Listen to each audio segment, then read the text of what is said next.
Yeah, hi sir, your good name? Hello my name is doctor Koteswararao. A business చేస్తున్నారు?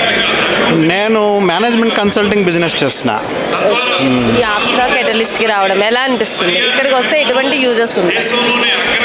ఆప్తాకు వస్తే ఏంటంటే ఇది ఇప్పుడు ఐడియాలు ఉన్న వాళ్ళని, డబ్బులు ఉన్న వాళ్ళని, ఇన్వెస్ట్మెంట్ ఉన్న వాళ్ళని ఇద్దరికి ఒక ప్లాట్ఫామ్ అనమాట.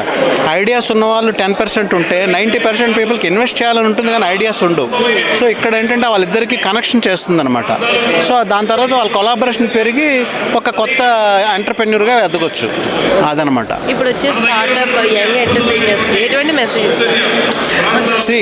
ఎంటర్ప్రెన్యూర్స్కి, స్టార్టప్స్కి చెప్పాల్సిన మెయిన్ మెసేజ్ ఏంటంటే ఫస్ట్ గ్రౌండెడ్గా ఉండాలి, రిజల్ట్ ఓరియంటెడ్గా ఉండాలి, అండ్ ఫోమో ఉండకూడదు, ఫియర్ ఆఫ్ మిస్సింగ్ అవుట్ ఉండకూడదు, ఫియర్ ఆఫ్ ఫెయిల్యూర్ ఉండకూడదు. ఎందుకంటే అది పార్ట్ ఆఫ్ లైఫ్.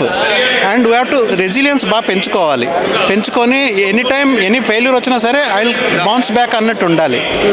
ఆ విధంగా చేస్తే చాలామంది సక్సెస్ అయిన వాళ్ళు ఉన్నారు. And I my self is a example for that. మీరు ఎన్ని ఇయర్స్ నుంచి బిజినెస్ చేస్తున్నారు? నేను ఆల్మోస్ట్ 5 years నుండి చేస్తున్నాను. అంటే ఈ బిజినెస్ అప్ అండ్ డౌన్స్ వస్తూ ఉంటాయి కదా, అవును. ఎలా ఓవర్కమ్ అవ్వాలి? అవును. ఇప్పుడు ఫర్ ఇన్స్టెన్స్ 2019లో నేను స్టార్ట్ చేసినప్పుడు ఫస్ట్ 1 year చాలా బాగా నడిచింది. అయితే కోవిడ్ వచ్చినప్పుడు చాలా డౌన్ సైడ్ అయింది. అప్పుడు నేను మళ్ళీ కార్పొరేట్ సెక్టర్కి వెళ్ళిపోయాను, కొన్ని కంపెనీలు డైరెక్టర్గా వెళ్ళాను.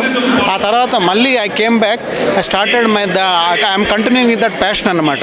ఈ అప్ అండ్ డౌన్ వచ్చినప్పుడు ఏంటంటే మనం అదే చివరిని అనుకోకూడదు, మనము వెళ్తూ పోవాలి.